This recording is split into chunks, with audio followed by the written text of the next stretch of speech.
What's up, everybody? This is your boy, Steff Weezy. Today, we bringing you this podcast. It's called Create Education, where you're learning about financial literacy from an inner city perspective, things that I went through, things that I'm learning, things that I'm still learning till this day. And pretty much we just going to give y'all game from a real perspective and point of view from each one of us. Everyone has they're really good at what they do. My boy Day right here to the right. We got Plaga here to the left. Give him an introduction, Day. Tell him a little bit about yourself. I'm Day, man. Let me tell you a little bit about me.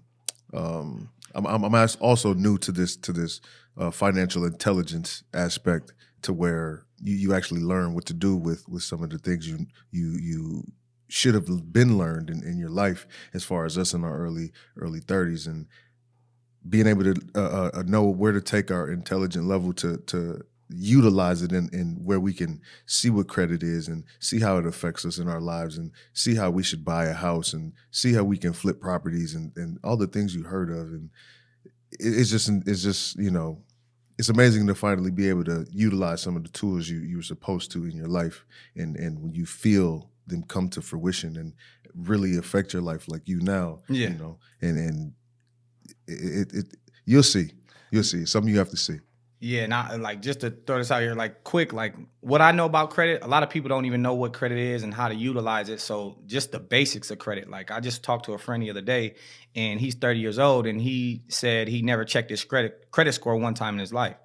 And a lot of people don't even know what credit is, just to get back to the basics. And me, in my history of credit, I'm early 30s. I just got my credit right this last year and a half. And prior to that, I just always knew from a surface level what credit was. It's like, hey, get your credit right. I always heard that. And like, oh, okay. But when I first heard about credit, I was like 18, 19, and I went and took out a phone, and I burnt that line up. And then I went to Sprint, burnt that line up. Then I was like, hey, I can get some more money. Let me go and sell a couple phones and burn my other lines up. And that's pretty much where it started with my credit. And then now I'm here and learning that, hey, this life stuff after college and basketball is serious, and you need credit in this world. Whether it's car, apartment, anything, but just moving forward in life, it's so important. And I think everybody needs to know about credit. Mm-hmm. And absolutely, what it can do for you and how you can leverage it on so many ways. And the sooner the better. The sooner the better. If you're 8, 17, 16, know the game, knowledge they don't teach this in school. Yeah. This is the underground class, and this is what we're giving y'all. And with that being said, I want to introduce Plaga. He speaks for himself, and I'm going to let you have that floor. Yeah, I appreciate it, gentlemen. Y'all can call me whatever you want to call me, and right now you're calling me Plaga. You can call me nigga. You can call me whatever you want to call me. But basically, I've been doing this for years. I came from nothing, had nothing. I remember what the first food stamps looked like when they was all in different colors and everything. Paper and joints. The paper ones, yeah, purple and brown and green, and having to take those to the store. And that motivated me. It motivated me to change. It motivated me to do something different. So what I wanted to do was bring an education to the neighborhood, so that the brothers could understand something different and unique out of their ordinary everyday lives and have a way out. And I really don't believe in financial literacy. I think that's a great term. Mm-hmm. I do financial intelligence. I love it. And so, I've been working with you guys. Yeah. That's been cool. Mm-hmm. But other than that, don't nobody need to know who I am. It's not important. Let's get to this talk. Yeah, right to it. See, that's what I like, man. We getting into Straight it. up. This is our first podcast as well. So Straight up. It's 2020. Numero uno. We brought in 2021, and we're gonna touch on plenty subjects. Trauma, just life after sports, just pretty much everything you can name. And a lot of these things coming back full circle with starting anything, just such as a podcast. Because a lot of people have this fear. Like even me, like I was big on putting things back, like I'll do it later. But once you take action on things, that's when you see the results. And I feel that we have a lot of trauma and a lot of fear coming up from the inner cities and whatnot, and that's something that we need to overcome. Absolutely. And it comes back to like credit and everything. Like a lot of people are very skeptical from their neighborhoods, like, I don't trust nobody. But it's like, hey, learn the game, and this is, it's even better than the streets. Yeah. Once you get this down. And the same thing you do in the streets, you can apply that on the business. That's exactly what you're doing, whether you're selling drugs or whatnot. I'm like, hey, you're marketing your drugs, you're reing up, you're doing everything that businesses do, but you're just, you have a mindset of I can't do that. Yeah, And when you get around certain people, you can't even talk the same. You're like trying to fit in, but it's like you're not being yourself. But it's something that I still deal with to this day. You know what I'm saying? But I have a lot of knowledge within myself. Absolutely. And it's like, you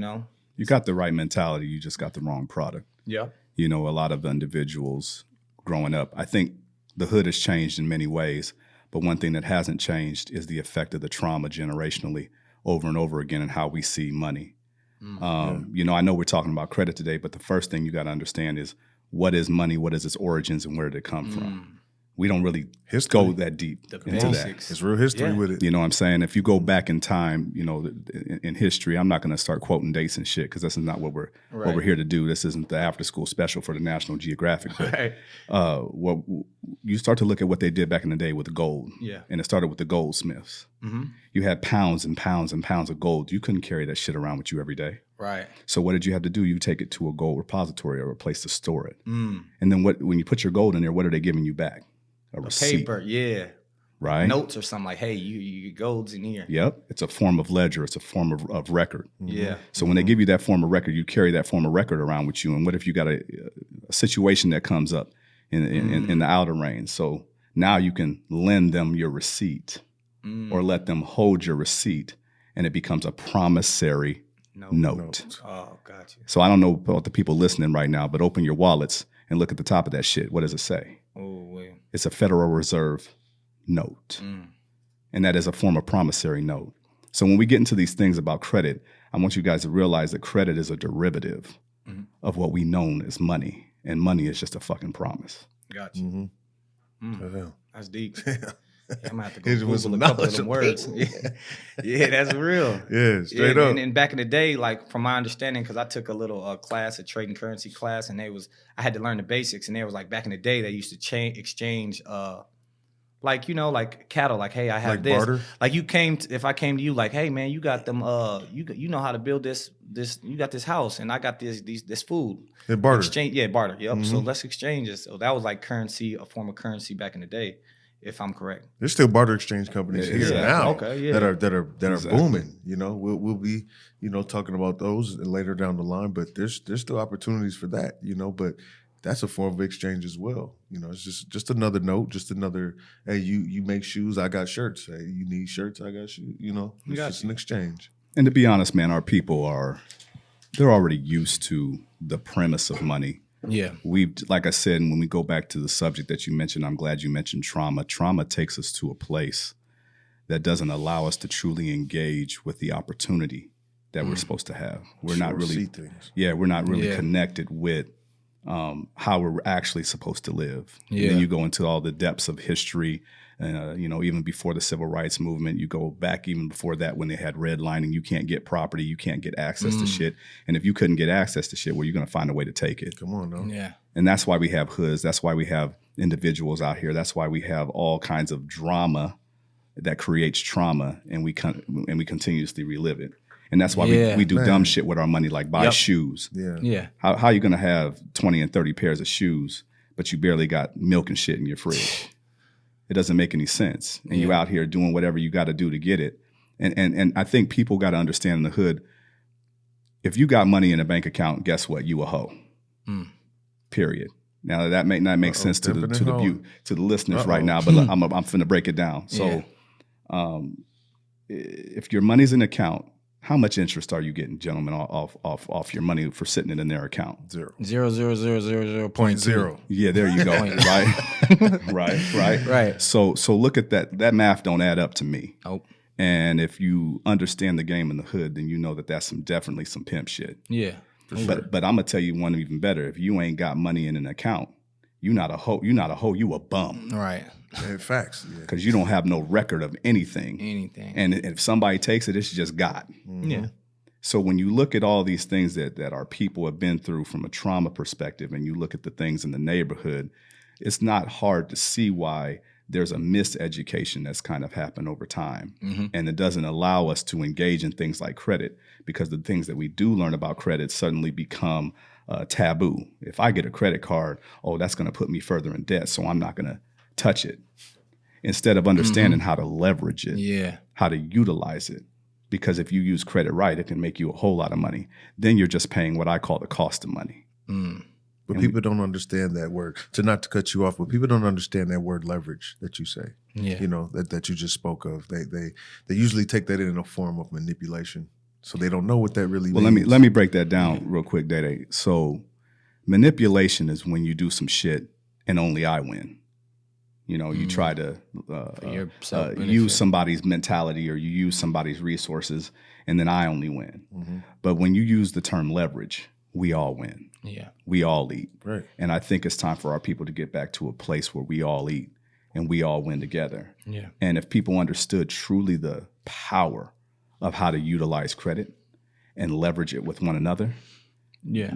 we would not only be winning, we'd be eating and prospering. And I think that's why you guys are doing this talk, right? Yeah, this is Absolutely. about getting it This out is here. exactly what Yeah. we want. So you can break it down in another way, and we can start doing some things different for our people. Yeah. And us as, you know, people who are pretty known within our communities and around the world, I'd say, to hear it from a different perspective. Yeah. Because sometimes it's not even what you hear, because I could say the same thing that the next man could say, but someone might listen to me as opposed to the next man, even though we said the same thing. So it's like sometimes it's who you get it from and the access to the knowledge. So having the platform, you know, this platform here and us sharing, you know, being friends for 20 plus years and you know, the social media thing to the real life thing, you know, people don't really have that dynamic to actually share knowledge and want to pass that to their brothers. You know what I'm saying? It's like, I'm gonna keep all this and I'm gonna get ahead of you. And then I might tell you a few things to help you, but make sure you stay behind me. Right. You know what I'm saying? That's not where we come from. Crabs So- in a barrel. Yep, crabs in a barrel mentality. And I like just recently, you know, I purchased a new truck and it was off credit. And I remember just like so many people were hitting me up and like they're listening, like, man, I'm trying to get down now. Like everybody, I'm like, dang, this is the first like tangible thing that I got that they actually see. You know, they know I got plenty of views because I do social media and I got millions and millions of views, but now they see it. They're like, man, I want to get down. How do you do this? How to start your channel or whatnot? And I explained it to them like, man, I got this off credit. You know, shout out to Plaga with the help and the knowledge, you know. Yes, sir. I got my credit right. Yes, sir. And with that being said, I try to explain it to them in the best way when I grew up and I was selling how. I was like, hey, man, credit is just like somebody in the hood that has work. Like, okay, if you want some work, this is how you got to do it. Like, I'm gonna give you some work. I'm gonna give you a half right now. Take this half. How long is it gonna take you to move? Give me about 3 days. Okay, cool. 3 days goes. I got your money. Here it goes. Come on. Oh, I like that. Well, let me boost your credit line up. I'm gonna give you the whole because I just came back on time with the money. I didn't have nothing at first. You had to front it to me. You came back when? Talk to me. 3 days, exactly when I told him. But you say it again. You came back on. Time. Yeah. On time. Say that one more time. You came back. On time. See, yeah, our people need to understand that. That needs to be emphasized. I gave him my word, came back on time, and he was there. He was like, here, well, can I get another one? I got your money. I just need more. I'm gonna tell you what I'm gonna do with it. I'll be back in 3 days with the whole thing. Now he's trusting me. So what I'm doing is I'm building a credit line with this brother. He sees that I'm a man of my word. I was back on time. Now you can trust me. That's all credit is. Like when you get a credit line increase, you know, it's just the same thing with the banks. They see you're paying it off like, hey, but they got so much more records of you. But it's like, hey, is this dude sketch? Is he known? You know, Same thing, blah, bro. blah, Same same thing. But he's boosting it up. And then if I come with my own bag, like, you know what I mean? I come with my own money. Now you see me stacking. Now you're going to, hey, this dude is trust. I want to give you more because I know you're going to come back with my money. It's like insurance. Like, I know you're good for it. So here, I really want to give you more. But if you run off and you don't pay me, I can't trust you. Yeah. Your credit's shot. Nope. But that's the emphasis on you saying on time. Yeah. You know, that on time factor is the factor that a lot of us don't consider to be an issue, but is the issue that stops us from the next re-up. It's very important. Know, because that's the factor in the whole exchange. You set a time, you followed that time. That was the trust factor. Yep. You know, that was the reason that credit line got boosted. Mm-hmm. If you don't bring it on time, you're falling. Absolutely. And let's bring it back to the fact that there are some synonyms. There's some things that are similar in your story. You know, you said there's a plug. Yeah. Well, the bank is a plug. Yeah. You're the one who's desiring the credit, and so you're the one that's going to put in that work. And just like anything, if you don't show up on time, you're basically telling that person that you didn't show up on time too, fuck you. Yeah. And I'm sorry, we all know the street motto. Yeah. If it's fuck me, you know it's fuck you. Facts. Absolutely. So that's why you have to keep the reality of when you're utilizing credit, whether it's a credit line, whether it's a credit card, doesn't matter how you get it, that's somebody else's money. And you are basically able to come up with somebody else's resource. And there's a cost to doing that business. Mm-hmm. So the cost of doing that business is called interest. Mm-hmm. So if you paid your interest, came back and did what you said you was going to do, and you did it on time, you shouldn't have any trouble prospering. Mm-mm. But for some reason, our people like to turn that into a finesse or a jug. Mm-hmm. And then sometimes we want to trick off and do bullshit. You know, the Bible has parables, right? And one of the parables is when somebody buried the money and they didn't do anything with it. Well, they seen the consequences of just putting it away. Well, it's no different than going out buying a bunch of 24-inch rims, a whole bunch of shoes and Jordans. You're putting so much money into somebody else's name, you don't have one for yourself. Don't talk to him crazy now. Don't talk to him too that's crazy. That's so now. real, and I see it in the streets every day. People are on a treadmill. It's people that I know to this day that when I was hustling prior to going to college and learning more, it was like, y'all still doing the same thing? And there's no level up. Like, wait, hold up. So you're just on it. It's like a treadmill. What's that called? That the mice get on. Wheel. You're on that. Yeah, you're the getting hamster run, wheel. but you're not going nowhere. Yeah, that you're hamster. doing just enough to make it by. Like, just to. But feed steadily standing in the same place. And you're content with going to the club, popping bottles, and coming right back to the same spot. You think it's intelligent to spend $6,000 on a box in a room full of a bunch of people who's standing in another box next to you? So wait, you paid $5,000 to just go sit in the box. In a box, but I'm sitting on top of the box though, so I look like I'm something. Man, and what can you do with $5,000? How many businesses can you start? But that's another conversation. No, and I love that you went there about the box because it's another form of grandstanding. And that's a fucking plantation mentality. Mm-hmm. You got people who don't have anything trying to show off to other people who don't have anything just because they're standing on one thing that's higher than the other things. Right. You can't. This is the stuff that we've gotten into in our mentality. Sheeps, man. Yeah. And you can even go further and call them sheeple because all they're doing is just being herded like cattle to another stable. Right. And we have to start really thinking about the context of what credit is. Yeah. When people hear, I don't know my FICO score. They don't even know what FICO means. They don't know that FICO is Fair Isaac Company. Mm-hmm. And Fair and Isaac were two dudes that worked for IBM. And in working for IBM, they came up with a way to do the math that showed whether or not people would pay their bills back on time. Oh. And then that became another form that they utilize in variables called an algorithm. An algorithm is just a nice way of saying we got an equation to see whether you fucked up or not. Right.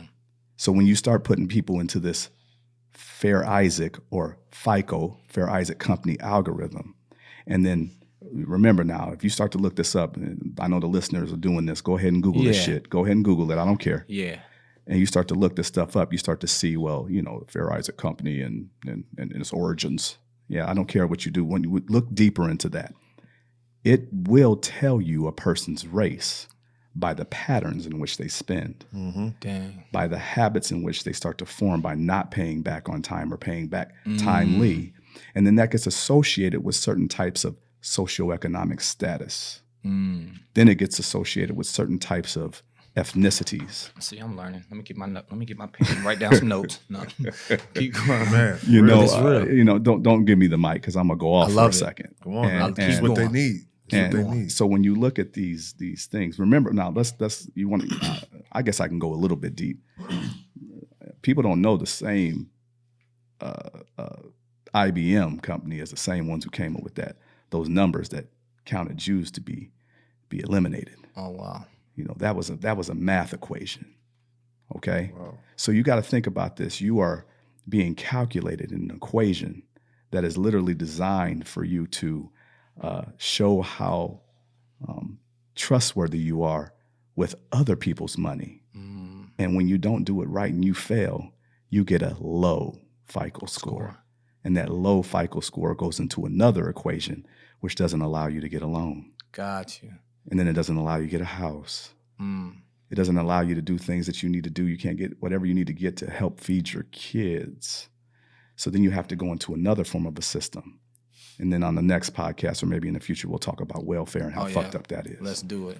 Man, That's crazy because I get that. Well, I still have that question. I'm like, dang, I thought my credit score was 658, and then this score says 700 in this score because there's 3 barrels, and then there's the FICO. So I think all 3 of them are different from the FICO. Am I correct? So yeah, you got several different types of FICO. Okay, you can go all the way up to like FICO 10. But what you're looking at, like some people, here's a little half a gem. I won't call it a gem. Like if you go ahead and set up something like a Credit Karma. Credit Karma is a third-party intermediary that keeps track of all the elements of a credit score. But it's calculated on a Vantage 3.0. Yeah, soon I believe they changed over to a Vantage 4.0, but that's neither here nor there. The Vantage 3.0 is a different derivative of a derivative. Now, what is a derivative? I'm gonna break that down. I was just about to ask you. Come on, man. Man, I you got read my you. mind. I knew you was. come on now. I got on, you. man. So Psychic. basically, let's think of money as an origin. Now we have this thing that you can use because money is fiat currency. That means fake money. It's not real. Right. Okay. They don't understand that piece. Is that? Come on, that's a whole nother lesson. But for right now, for the sake of what we're talking about with credit, I'm just going to go into it. So you have money. Money is the thing that people value, at least in fiat, as we exist. The real money is something like gold, something with real value and something that's tangible, and it's limited in its accessibility. So when it's limited, it holds a higher value. But then money is become a derivative off of gold. Yeah. And then you have credit, which is a derivative off of money. Got you. Now we have all these different systems that calculate money, and those are derivatives in themselves. You see how the game is played? Yep. So imagine our people barely got the understanding of the gold concept that I just said with the receipts going into deposit. And let's not get into the game of 1913 when they made the Federal Reserve Act, which says, wait a second, I'm gonna take 1/10 of this real shit and make this other shit 10 times worth of that. And then I'm gonna give it out to y'all. And that becomes currency out here. Yeah. That's called the Federal Reserve banking. Yeah. That's what they do out here. So that's why you have a Federal Reserve Bank as well. Got you. I mean, we can go in, but the reason our people don't really get all these concepts, they think what they're holding has value. Yes, It does. that's because it's the only tangible thing they Yeah, ever and had. they see. Come Our on people now. are seeing to believe it type people. You know what I'm saying? Yes. Like I gotta see it. Yeah. Like you can be I don't believe you're doing well unless I Yeah. see you driving a Bentley. right. I don't think you're That's doing the- that well. Yep. Like, whoa. Well, you had the Federal Reserve Act of 1913, then you go to 1914, 1915, 1916. That dollar was about 98 to 96% of its worth. Now that dollar is roughly what? It's barely even 2 or 3% Oh, it's worth. of its worth, of its real actual value. So the value's just going down as time goes on. Yeah, then you had some fucked up people like Nixon and stuff do some shit in 1971, 1972 that messed with the gold, that didn't allow gold to back up money. So there's a little history lesson in that. But our people don't get that there's been a process. They've been bamboozled. Yes. And so now we're out here trying to figure things out on our own. And we don't even, and we walking around scared of credit We don't even know where to start. and don't even understand that credit is the one thing that can try to even get you back on the next derivative that you're 10 times removed from the first. So these are little things that our people need to kind of keep in mind. So back to credit, keeping things simple. You got things in credit like you have to be on time with your payments. Yeah. If you're not on time with your payments, that is a huge punch to your score. Statement. I don't mean to cut you off. Oh, do it. Go after it. Statement balance too. Like that's like a lot of people like they think that there's a difference. Yeah, there's a difference between your statement balance and when your credit's due. Yeah, you're talking about the payment. Yeah. So there's a payment due date and then there's the statement cycle date. Got you. See, when you pay things within your statement cycle date, you're actually winning. Okay, that's before it starts to accrue that thing called interest. But when they calculate your payment date, it's usually anywhere from 12 to 14 days away from your actual cycle date. So by the time you see your payment date, you already owe the interest. Got you. It's too late. Oh, wow. So they just hitting you regardless. They're going to hit you regardless because you think my due date is that date, that payment date. No. Look at the billing cycle. And if you can make your moves within that 30, or let's see, February would have 28 days. So that 28 days to 31 days, depending on which month it is, if you can make those moves, then you're winning. Got you. And most people don't realize that. And that's how you get that boost by paying that on time. So beforehand. Come on. You. So say starting off with someone, say someone has no idea what credit is, or they have no history of credit. What's something that I know, like the way that I know is starting a secured credit card. That's definitely, yeah. So if you have no history, no credit or anything, you go to the bank and try to apply for a credit card, I would say go to the bank, your nearest bank, whoever you bank with. If you don't have a bank account, go and open up a bank account.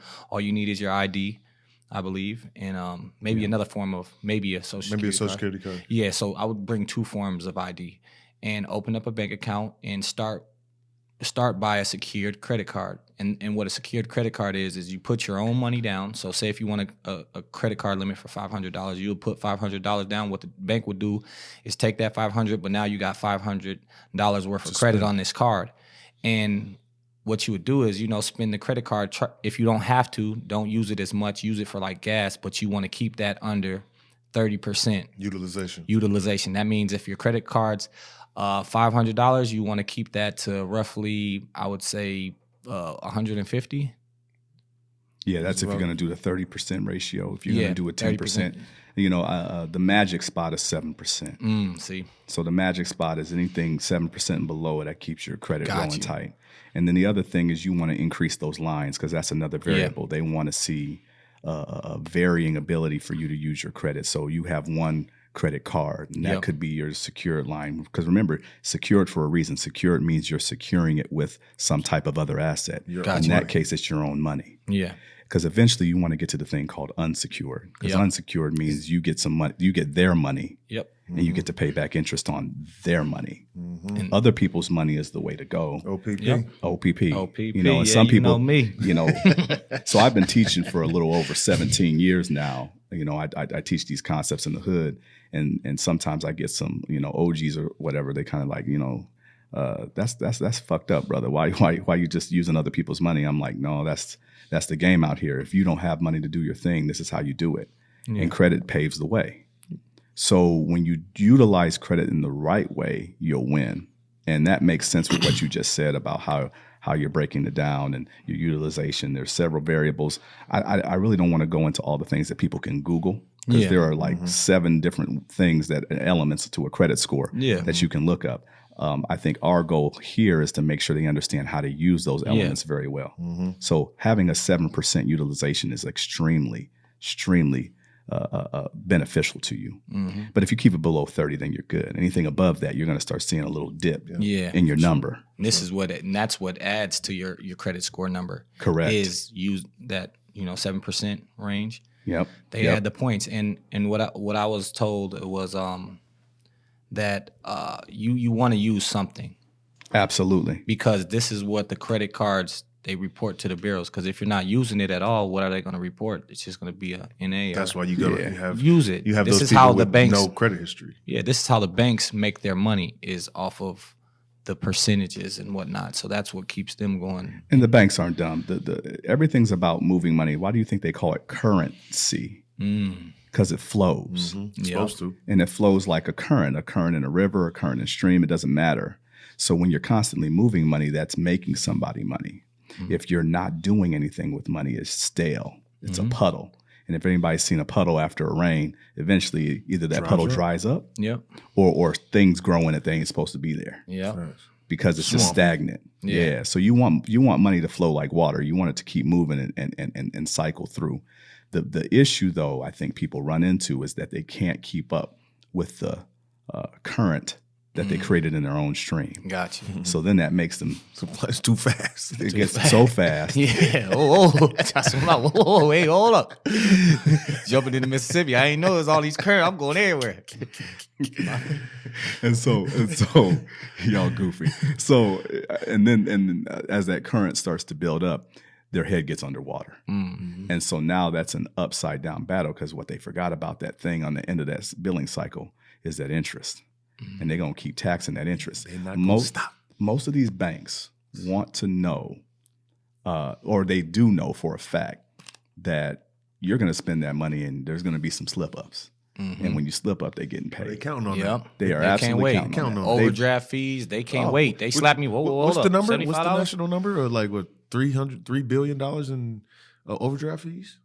Oh, wow. Yeah, I have to look that one up. Yeah, it's crazy. Yeah, I believe it's somewhere high. 30 billion? Yeah, See. they used to get Oh, me man. broke, man. I used to Shout buy out to Snickers. our man Gabe in the back, man. Yeah. Hitting us with the straight facts when we can. Yeah, thank you, Gabe. Appreciate that.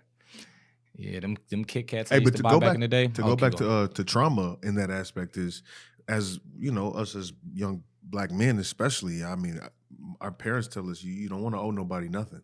You don't want to owe. You don't want to be under anybody's hand, or you don't want to have to owe.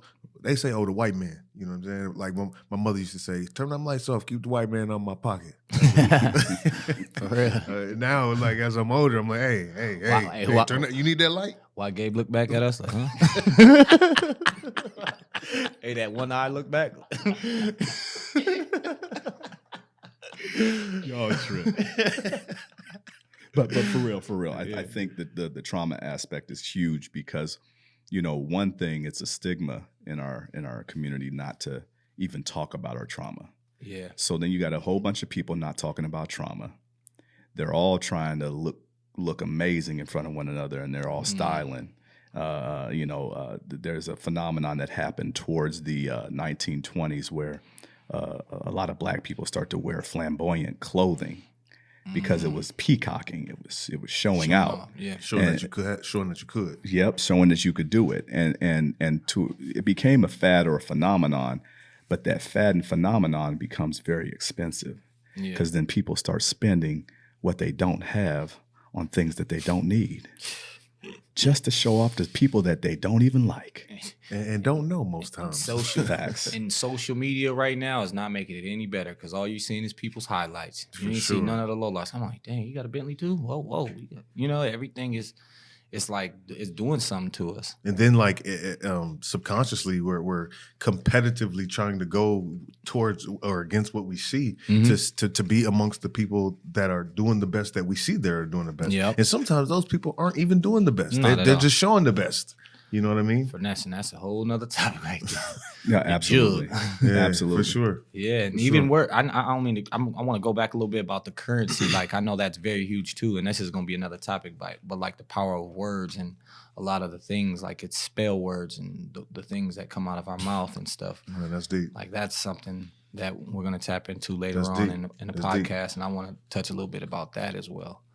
But yeah, even with the back to the credit, you know, we're gonna give y'all a couple gems right now with credit, things that you can use later. Well, you can use right now, right when you're done with this. And this isn't where the education stops. The career education doesn't stop here. You know, everybody else, you know, I want y'all out here to go do your own education. You know, get familiar with these words that we've been dropping, and say, for instance, there's something that went over your head.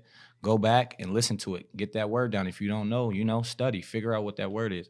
Because a lot of times, you know, the words used to go right over my head. But now the more I'm hearing them, the more I'm understanding, the more I go through the trial and error myself, now I understand, like, oh, that's what that meant. That's this word. You know, I know what the, you know, the credit bureau is right now. And yeah, but yeah, we're going to give y'all a couple gems. One of the gems of the day, I think people need to realize that you need to have a diversification of those lines. We mentioned that earlier. How do you do that? You can leverage things like My Jewelers Club. Okay. It is not an actual credit line that you get to spend, as in if you compare it to like a Capital One credit card or American Express. But what it will do is it will give you $5,000 immediately available access on your credit line, and there's no way you won't get approved. They approve everybody. Yes. With a little change. I think All it's right. $100. Yep. It's about $100 to get on, and then you got to spend like $100 to $150 on some jewelry. So, you know, buy your lady something, buy your mom something, whatever you feel is necessary in that factor. But every year, expect to pay that little fee to keep that $5,000 in your overall limit factor of all your different credit lines. So it'll increase it'll make your utilization ratio better when you have access to more credit. Yeah. My man already told you about a secured credit line. Just talk to your local banks. Credit unions have secured credit lines. But what I really want to encourage is your ability to know how to use those lines in an effective way. Don't get caught up spending too much of what you cannot afford. Buy the typical things that you buy every week with that, and then run and pay that immediately. Yeah. Nowadays, you have apps, y'all. Yep. You know, it's not like you got to wait for a statement in the mail like the old schoolers did back in the day. No, you got an app. Link that little thing to your app. Make sure you go ahead and pay that off because it's linked to your account or whatever. Pay it off. So that begins to give you that good positive history that you need. Yeah. And then do your best. We do not want a bunch of inquiries. So I would wait every 2 months. I would be safe and go 3 months. Then you apply for new credit lines. No more than 2. Okay. What you don't want to do is build up a bunch of inquiries. Now, inquiries are not a heavy factor on your credit score, but they're still a fucking factor. Yeah. Always. So you don't want too many of them, and you don't want to tell any potential lender that you're out here hungry for credit. That's why they look at your inquiries to see how many of those that you've been stocking them up. Yep, that's when that Fico come into How play. They hungry get is to he? looking at, oh, he's hungry, huh? He wants money for real, huh? Yeah. Yeah, I see you. Yeah. And so, you know, it's imperative that you keep these things in your mind going forward because, you know, credit it's a slow walk process. But, man, that walk is beautiful when you get to the end. You can see that sunrise or that sunset at the end. And that's what you're trying to do is get to the end goal of winning and prospering. And we're going to have a lot more things. Right now, I call this the basic stuff. Like I said, I've been teaching for over 17 years. Kindergarten level. Yeah. I've got over basics. 80 some odd youth that turn into adults that are killing the game right now. Yeah. And all I wanted to do was be a part of what Steff Weezy and Day Day's doing right now, because I think this is the forward move for the future. So I just want to be a part in any way of adding or contributing to that future. So I thank you for having me on these little moments, gentlemen. We appreciate you for real too, because you helped us out so much. And man, personally, individually, collectively. This game needs to be given to our people, man. Come on, man. Yeah, 100, yeah, 100. You know, And eventually we'll get on all the other stuff, right? We'll figure out for how sure. you guys got your properties going and how you got your businesses launched. And, absolutely. you know, we're going to have a lot of great talk. We got a lot more coming. LLC talks, all that. Oh, how man, to start a a lot more business. Yeah, everything. We're gonna tap into everything. And make sure too that they don't be shy on this damn thing. Make sure you plug and let them know how to get after you if they want to get started too. Yeah. Oh yeah. So you guys hit me on Instagram. It's UCYIDODIS. You see why I do this. I mean, you know, you looking through the cameras, so you see why. But also, shout out to Day Day's products. Go ahead and get the wave butter. You know what I'm saying? I know you see the light. It's all good. Hitting them waves. But you know, the I need beard some oil. too. We got some of the the natural loofah bar soaps and so much more products as well. You know, shout out to our company Luxury. That's really killing the game. It's a feminine brand that's really. Bath Beauty and Beyond or whatever that is, you know, that's something in the past. You know what I'm saying? It's the Day Day's product. Okay, Come got on, you. man. I'm with you. It's coming to an elimination factor where things are taking over. You know what I'm saying? Day Days is defining a legacy of men. There it goes. Come on now. I love it. Come and get right. Yep, and me, you could follow me, Steff Weezy. I got all my social medias. It's Steff Weezy, STEFF_WEEZY. YouTube, Steff Weezy, STEFFWEEZY, and the same is on Facebook. And I'm on Twitter as well. You'll see once you come to one of my platforms, I got everything else tagged. So I got the merch on there. You'll see the links in the bio. Yeah, make sure y'all subscribe. Tell a friend about this podcast. And we giving y'all nothing but gems on here. And we having real conversations, and we're going in every angle. But you're definitely gonna leave this podcast with more knowledge than you had before you got on here. That's a promise. So we wrapping it up. First podcast went good. I feel good. We got this out the way. Man. Never did a podcast. Knowledge This is the first. power, brother. This is good, man. I feel good. We rolling into it next week. Tune in. We ain't gonna tell y'all what it is. You just gonna have to tune in. Congratulations, brothers. Appreciate you. It's a wrap.